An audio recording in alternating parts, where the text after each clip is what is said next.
MRL music में आपका स्वागत है।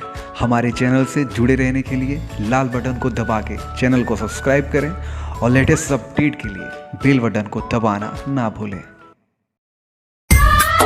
हम गमों की जिंदगी जिया करते हैं, हम गमों की जिंदगी जिया करते हैं, शराब को उठा कर पिया करते हैं। लोगों के जिंदगी में अनेकों लड़कियां आती जाती रहती हैं, लेकिन हम एक ही लड़की का इंतजार किया करते हैं, किया करते हैं।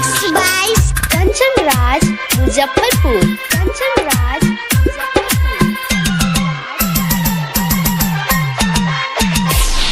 दारू बनल सहारा हो, दिल रुहता है बेचारा हो।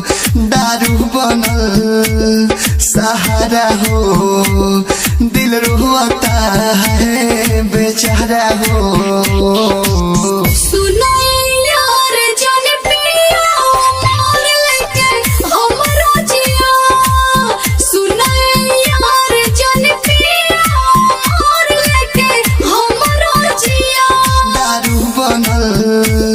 सहारा हो, दिल रोता है बेचारा हो।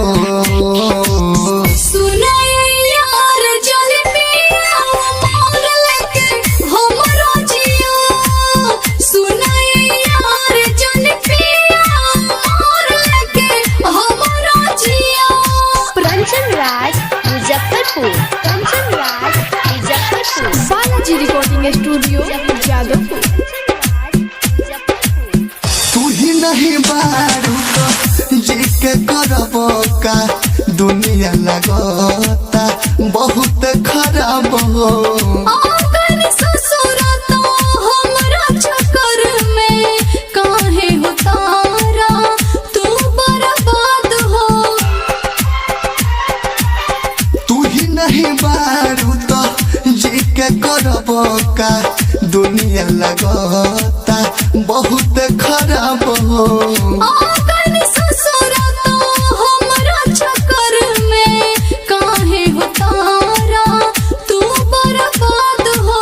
फटल कर जावा के सिया, मोर लेके हमरो जिया।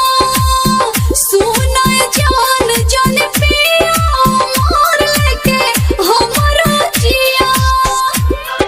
Mix by Kanchan Raj Muzaffarpur, Kanchan Raj Muzaffarpur, Kanchan Raj Muzaffarpur.